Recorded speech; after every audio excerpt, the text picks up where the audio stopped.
The chamber of the Grand Council shimmered with refracted starlight. Each beam filtered through the crystalline spires of Halleck's Prime. It was said this hall had witnessed the birth of peace, the signing of accords that ended 10,000 wars. But that day the light trembled, fractured and uncertain, as if the stars themselves recoiled from what was about to unfold. I remember the scent of ionized air, the low thrum of translation fields, the silence of expectation before judgment. Around me sat the assembled powers of the galaxy, the chittering Axiarch delegates, the serene Vaesari monks, the cold-eyed strategists of my own dominion. All waited as the Chancellor of the Accord rose from her dais of glass and gold.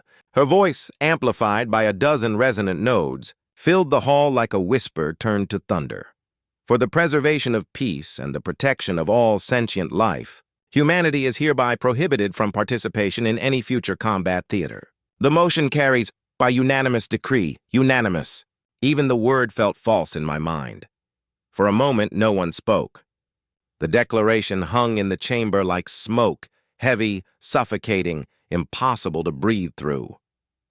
Across the tiers, holograms flickered. The faces of species older than empires, beings who had shaped the stars themselves.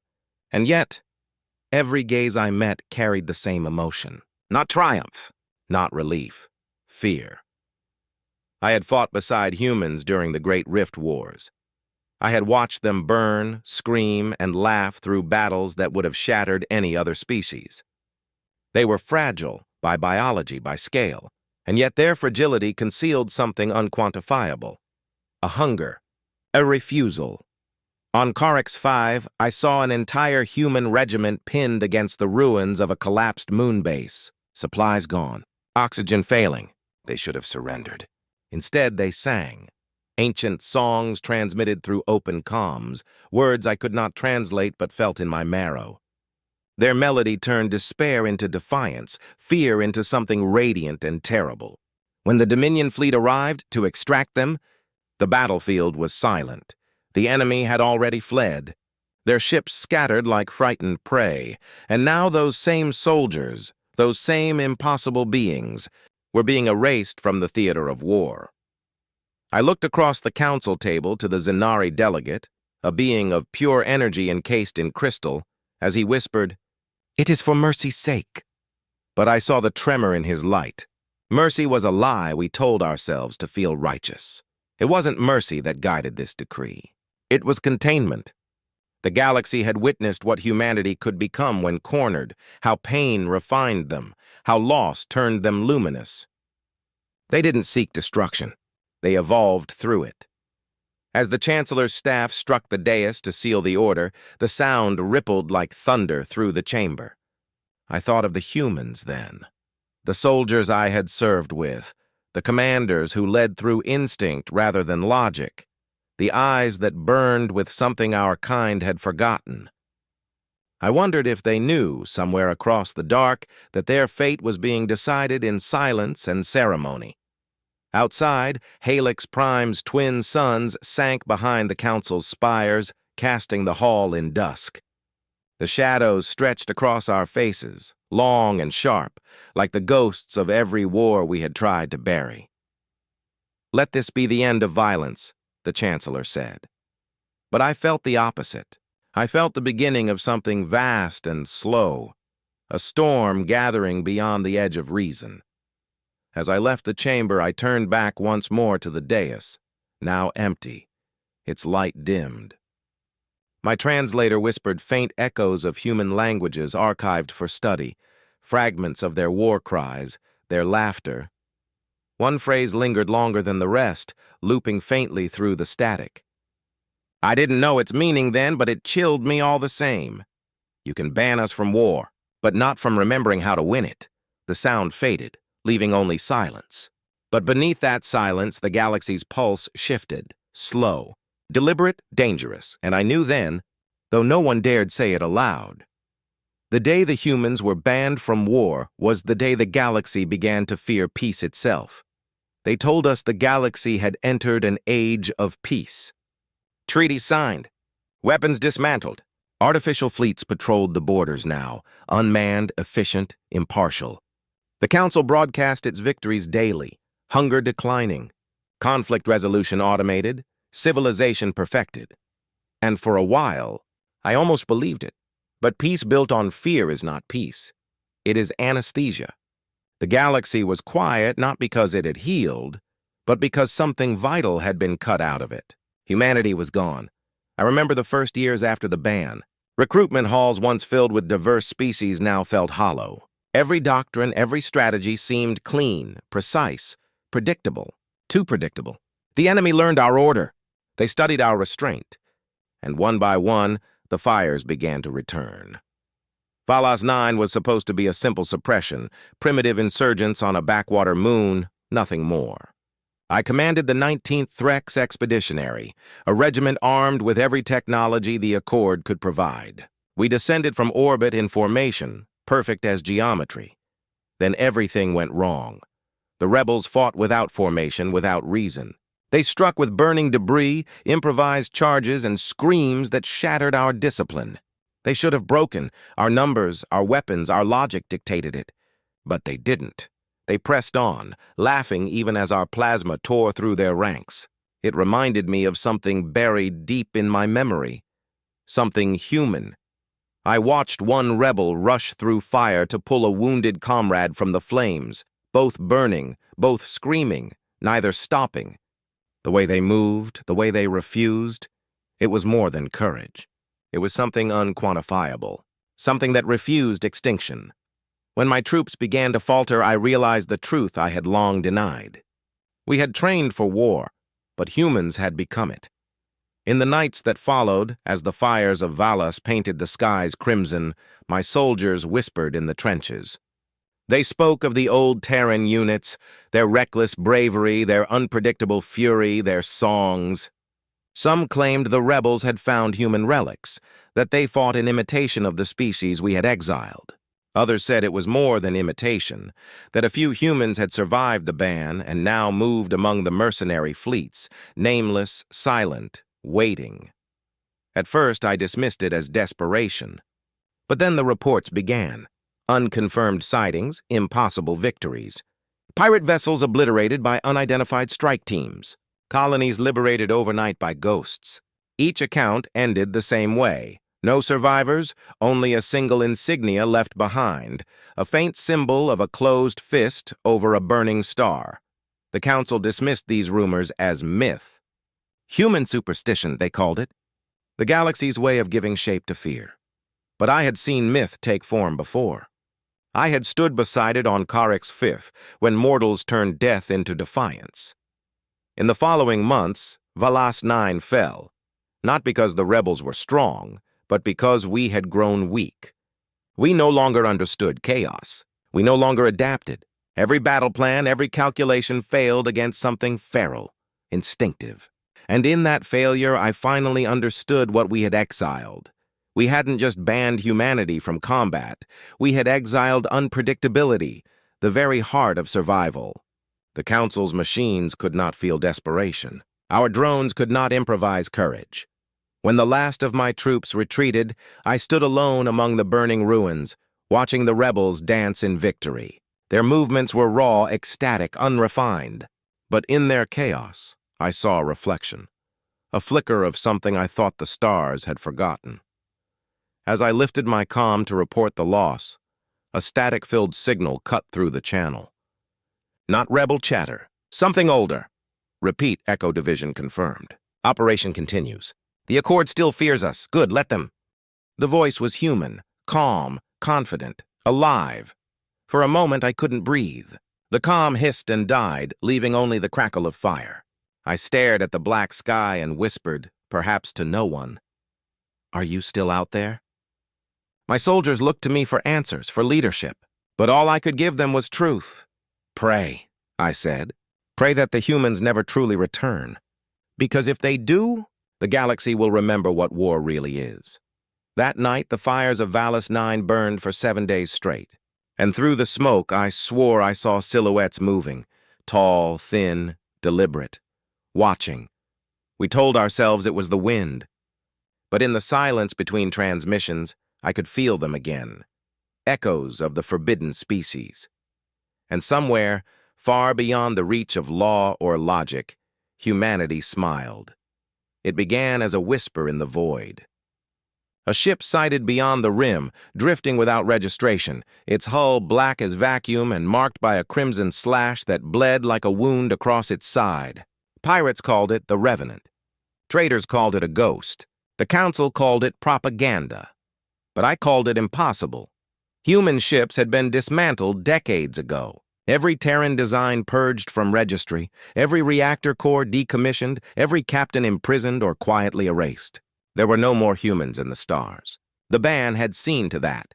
And yet, when the Eidolon fleet vanished near the Sarn abyss, every sensor trace told a different story.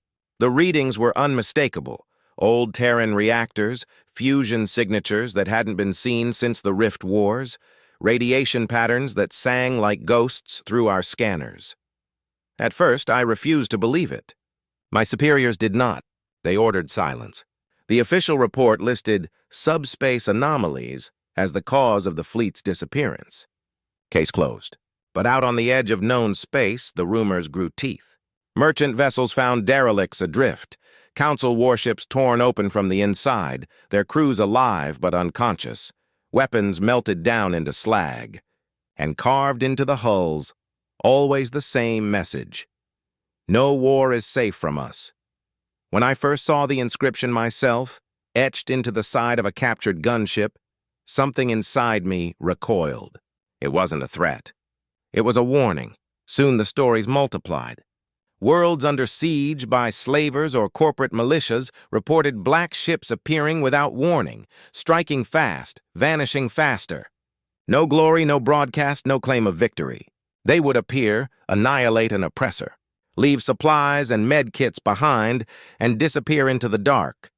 The council labeled them terrorists, issuing arrest warrants for rogue human insurgents.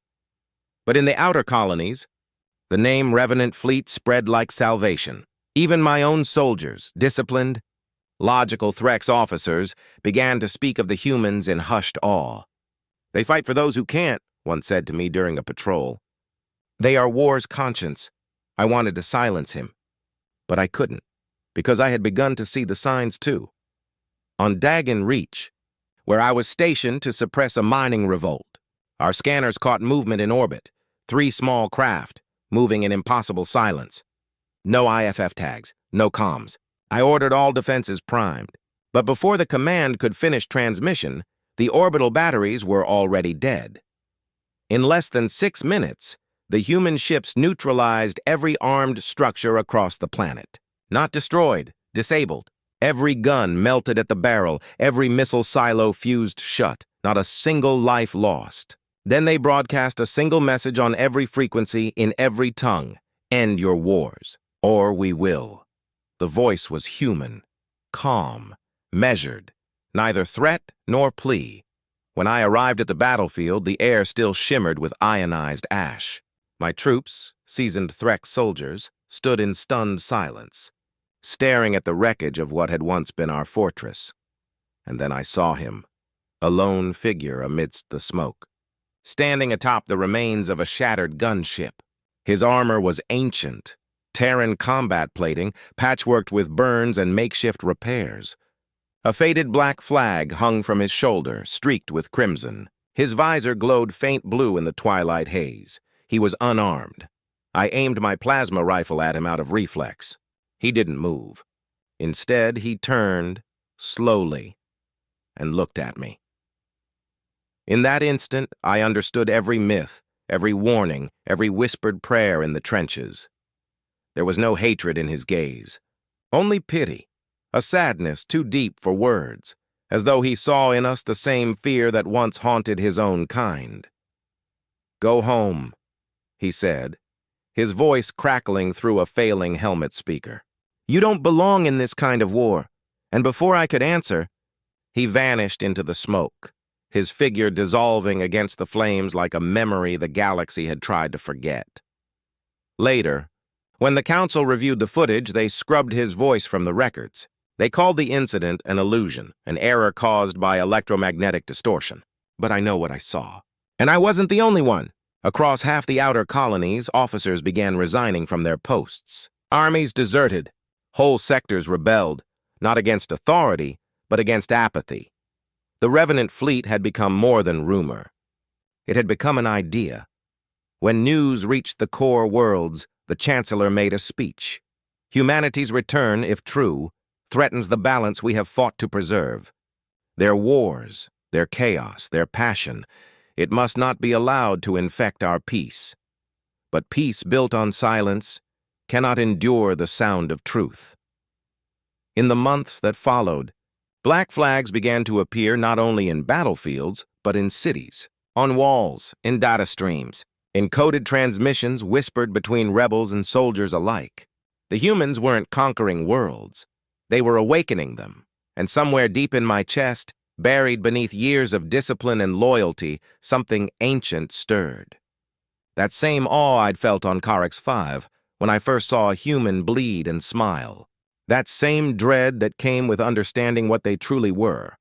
Creatures who did not fight because they loved war, but because they refused to surrender to it. Now, whenever I close my eyes, I see that blue visor again, reflecting the fires of our fragile civilization. I hear his voice. You don't belong in this kind of war. And I wonder if perhaps he wasn't speaking to me at all, but to the entire galaxy.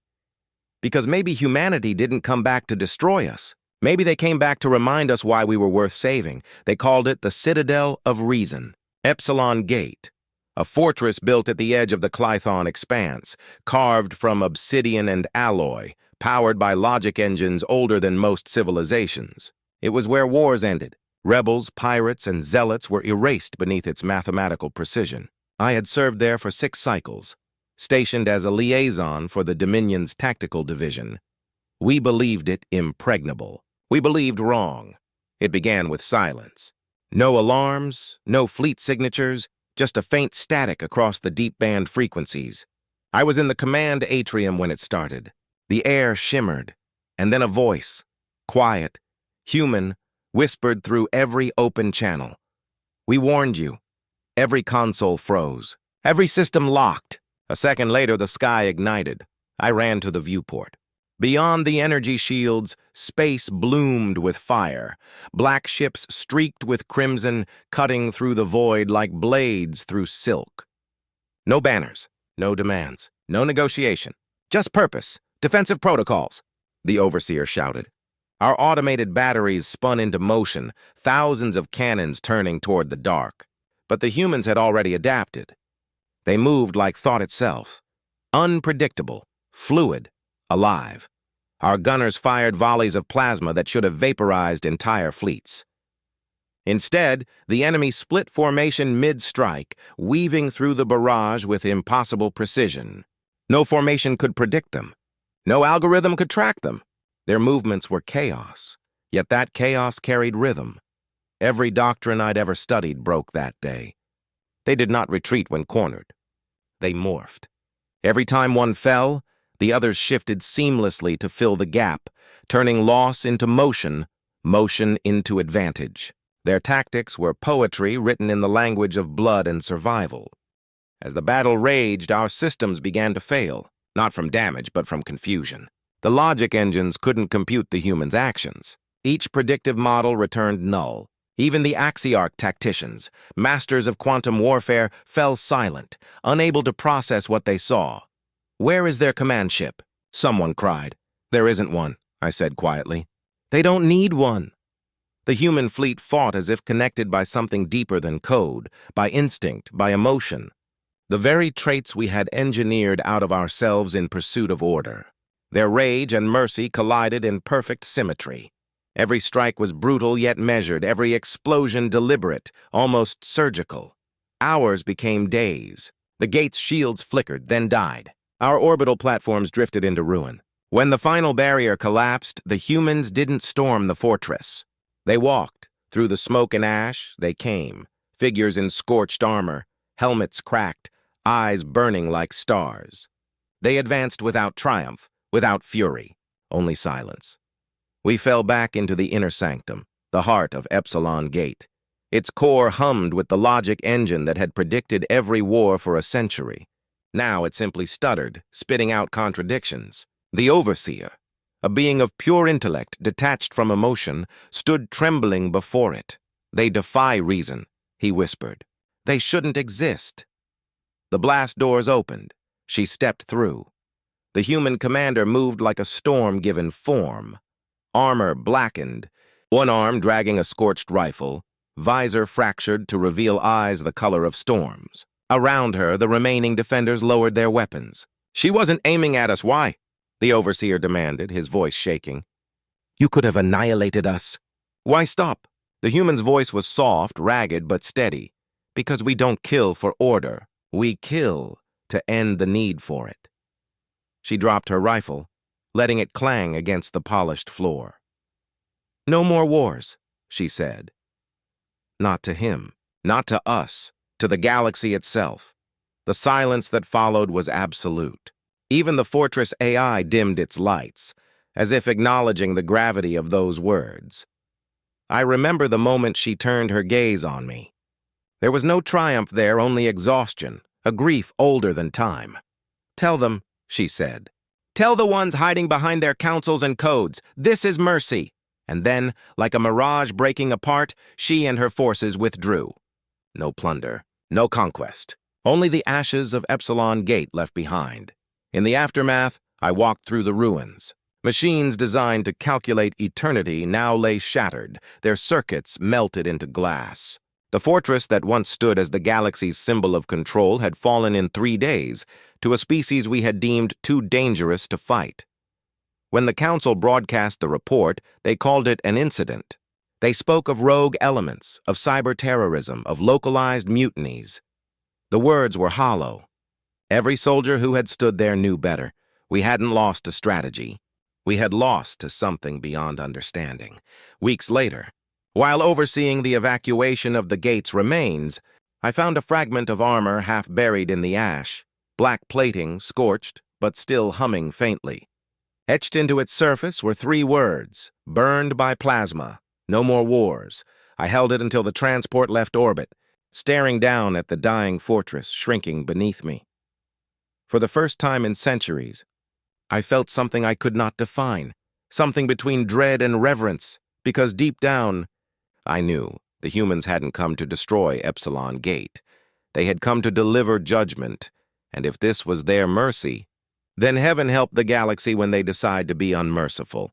Truth is a weapon sharper than any blade, and when it cuts, it never stops bleeding. Weeks after Epsilon Gate fell, the galaxy drowned in silence. The Council spoke in half-truths and ceremony, containment incident, terrorist resurgence, classified human anomalies. But beneath their calm veneers, fear rippled like a current through glass. Then, the leak happened. At first, it was a whisper across the data nets.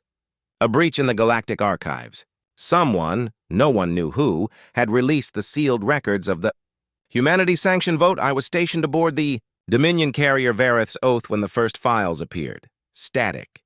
Then, the old insignia of the Accord flickered on screen. Minutes later, the Council's secrets played across every comm grid in the galaxy. The truth unfolded not in explosions, but in words. Cold, clinical, damning. Motion 47B. Humanity is hereby to be prohibited from active military engagement in any Accord-affiliated theater. On grounds of existential destabilization, not mercy, not compassion, fear. The files detailed the real reason for the ban, the one they buried beneath decades of propaganda. Humanity hadn't been exiled because they were monsters. They had been exiled because they won. They had ended the Great Rift Wars not through annihilation, but through something no algorithm could predict: empathy. They had fought until their enemies surrendered, not to power, but to understanding. Entire fleets switched sides after human captains broke protocol to rescue them from certain death. Worlds conquered through kindness, peace carved out through shared suffering, and the galaxy could not comprehend it. The elites feared what they could not control. Fear became doctrine. Doctrine became decree. Contain the anomaly, they wrote. Preserve equilibrium. But equilibrium had always been an illusion. I remember opening one of the recovered recordings. The footage was old, grainy, war-torn. A human commander stood aboard a burning cruiser, smoke curling around her face.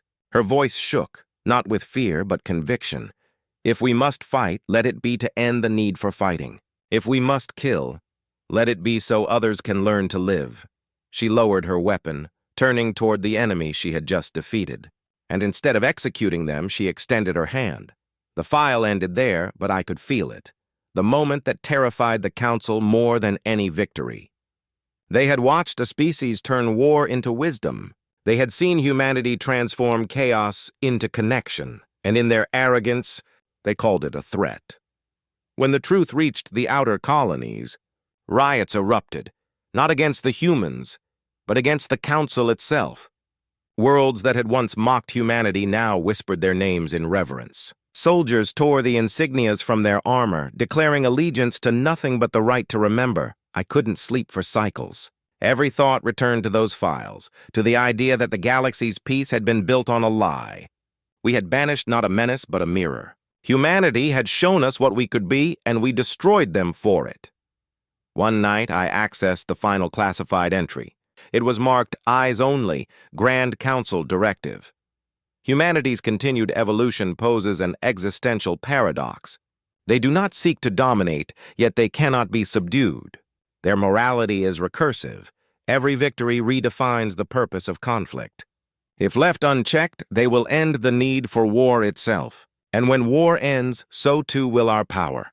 I sat in the dark for hours after reading that. The words echoed through me like a dying star. We had not feared their violence. We had feared their peace. The Council thought they were preserving balance by erasing humanity's influence. But they were wrong. The black-flagged fleet proved it. The humans hadn't vanished. They had evolved. They had shed the need for permission, hierarchy, and law. They no longer fought for victory. They fought to remind the galaxy of its soul. As I stood before the viewport of the Vareth's Oath, watching the broken horizon of Epsilon Gate spin below, I realized something terrible and beautiful all at once. The ban had never been humanity's punishment. It had been our confession. We exiled them because they had already surpassed us. Because they had looked into the heart of war and seen not glory but understanding, and perhaps that was the final lesson they had left behind. Before I turned away from the viewport, I caught sight of something faint, drifting in the debris field below, a shard of metal painted black, marked by a crimson streak, the symbol of the forbidden, the mark of the revenants. The humans had returned to teach us what we refused to learn. And deep in my chest, for the first time in 1,000 years, I felt hope. Hope and the unmistakable tremor of fear. It began with static, then screams. Not human screams, but the sound the universe makes when it remembers fear. The rift species had returned. Creatures of entropy and hunger, born in the dark between stars, where even light forgets its name. We had defeated them once, they had defeated them once, but that was before the Accord divided itself into comfort and lies. Before we exiled our only shield. Now they came again, and this time there was no one left who understood how to fight them. I watched from the observation deck of the Valiant Dawn, our last fortress ship, as the sky fractured into fire. The void itself seemed to move, waves of chitin and plasma screaming through the stars, devouring fleets whole. Entire systems blinked out in hours. The Council's AI defenses collapsed first. Logic faltered. Protocols failed. And the oldest truth in the galaxy whispered through every transmission. When reason dies, instinct must rise. For the first time in my life, I felt what humans must have always felt. Helplessness sharpened into defiance. When the Council finally broke, a desperate transmission pulsed through every channel. To any Terran frequency still active, help us. We had become what they once were, the ones begging for mercy from extinction. For days, nothing answered. Then, without warning, every star in Sector Theta dimmed. No hyperlane signatures, no warp traces. Just silence, vast and suffocating. Our sensors shorted out, static, radiation. And then, through the dark, A shape emerged, massive, angular, black as void. A ship, unlike anything in the Accord registry, drifting without engines, without escort. Then another. And another. A fleet of ghosts. The humans had returned. Their ships carried no emblems of conquest, only a single mark, the black flag streaked with crimson. Scars of war etched into their hulls, their formation moving with eerie unity, like memory given form. The comms crackled once, a voice cutting through the static. Calm, resolute, unmistakably human. We don't fight for you. We fight because someone has to. No fanfare, no ultimatum, just duty, distilled into words that silenced every bridge crew across the fleet. When their armada moved, space itself seemed to bend in reverence. They didn't enter battle, they became it. Their ships didn't follow trajectories. They flowed, weaving through rift monstrosities with impossible precision. Their weapons didn't burn, they sang, harmonizing bursts of plasma that turned the black into dawn. And where they struck, life followed. I saw it with my own eyes, human dropships descending onto broken moons, evacuating civilians who weren't even of their species. No distinction between friend or foe, only between those who stood and those who ran. The rift creatures tried to adapt. They had consumed thousands of civilizations before, but humans did what they always had. They learned faster. Every failure was absorbed, every loss refined. Within hours, they were fighting with perfect improvisation, using our wrecked fleets as cover, our debris as weapons. It wasn't war. It was evolution. I watched as a rift leviathan, large enough to eclipse a planet, lunged toward the valiant dawn. Our shields had failed hours earlier. I thought that was the end, until a human dreadnought appeared between us and the beast. Its hull glowed molten red, shields overloading. Still, it didn't retreat. "Hold position," came the voice. Calm, steady. "This is what we do." The dreadnought collided with the Leviathan head-on. The explosion was silent in the void, but in that silence I swore I heard a song. A human song. When the light faded, the rift creature was gone. The dreadnought, too. But across the battlefield, a ripple spread through every channel, every surviving ship receiving the same signal. "No war is safe from us." The phrase burned across our displays, an echo of the message once carved into the ruins of liberated worlds. But this time it wasn't a warning. It was a promise. Hours turned into days. The humans fought without rest, without reinforcement. They were outnumbered, outgunned, and still they held the line. Their tactics defied logic. Their coordination transcended command. I began to realize something the Council never understood. Humans didn't fight for victory. They fought to end loss. When the final rift fleet broke and fled into the dark, the stars seemed to breathe again. The humans didn't celebrate. They simply powered down their weapons, drifted among the wreckage, and began transmitting recovery coordinates for every surviving world. They didn't demand allegiance. They didn't seek vengeance. They simply helped. I stood before the viewport, staring at their fleet, black silhouettes against the newborn dawn. My second-in-command whispered beside me, "What are they, truly?"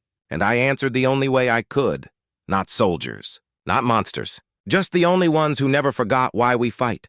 Then the human voice returned one last time, broadcast across every open frequency. "This isn't your war anymore." It never was. It's everyone's. Protect each other. That's how we win. And then, as quietly as they came, the black-flagged fleet turned toward the void. No ceremony, no conquest, only purpose. The stars closed behind them like a curtain, and the silence they left behind was heavier than war. That day, the galaxy finally understood. Humanity had not been a weapon to fear. They had been the shield we abandoned. And as I watched them vanish into the dark, I realized the truth that would echo through generations. The day humanity returned was not the day we were saved. It was the day we remembered how to be worth saving silence. After the fire came silence. After the war, the void returned to its patient breathing. The rift was sealed, its horrors folded back into the nothingness that birthed them. The fleets of the Accord limped home, fractured, leaderless, humbled. And humanity vanished once more. No hyperlanes traced their retreat. No signals marked their path. One by one, their ships slipped into the dark until even the whispers faded. It was as if the galaxy had imagined them, as if the black-flagged fleet had been nothing more than a fever dream sent to remind us of what we'd lost. But dreams have a way of leaving scars. I was among those who survived the Battle of the Valiant. Dawn. I saw what the Council did in the aftermath. They gathered in solemn chambers beneath the same crystalline domes where they had once declared humanity forbidden. And with the same trembling arrogance, they spoke the same words again. For everyone's safety, humanity shall remain prohibited from all forms of military participation. The decree spread through the networks like dust in dying light. It was meant to sound like control, like closure. But to those of us who had seen the humans fight, to those who had heard their voices echo through the static, it meant something else. Entirely, for everyone's safety became a prayer because we understood now. The ban was not fear, it was faith. Faith that, should the galaxy ever lose its way again, humanity would return. Not as conquerors, but as shepherds of the fire we had long forgotten how to hold. I travel often these days. I am no longer an officer, no longer bound by the laws of empires or the pride of species. I wander the scarred worlds they once saved, tracing the ruins they left behind.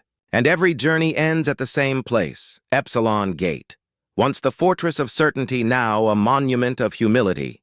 Its walls, rebuilt but never erased, still hum faintly with residual Terran frequencies.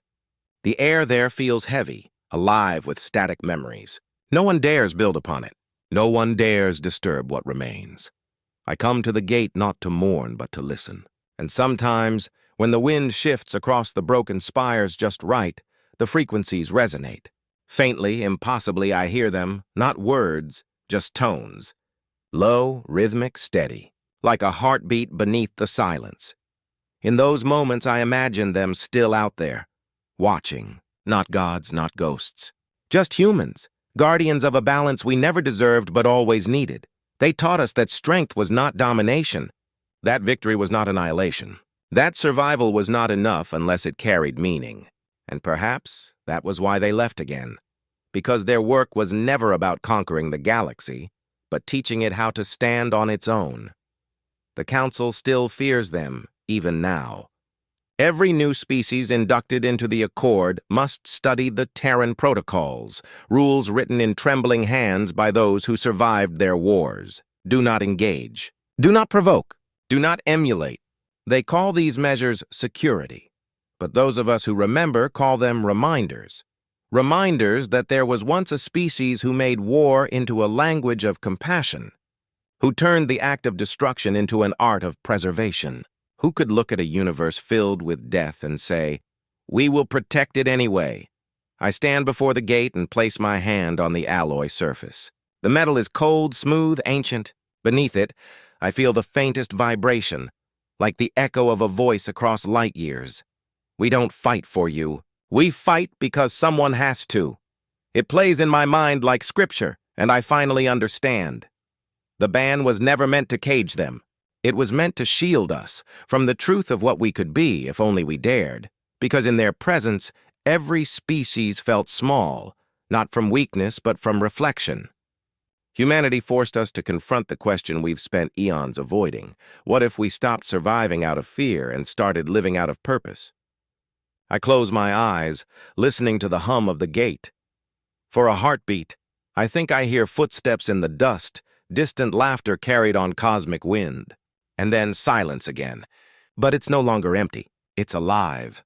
The stars above shimmer faintly, and in their cold light I imagine them, somewhere beyond the edge of the mapped galaxy, watching, waiting, and I whisper the phrase that has outlived every decree, every war, every empire. For everyone's safety, not in fear, in faith. Because somewhere out there, beyond the silence, humanity still keeps watch. And I know, when the day comes that we lose ourselves again, they will return,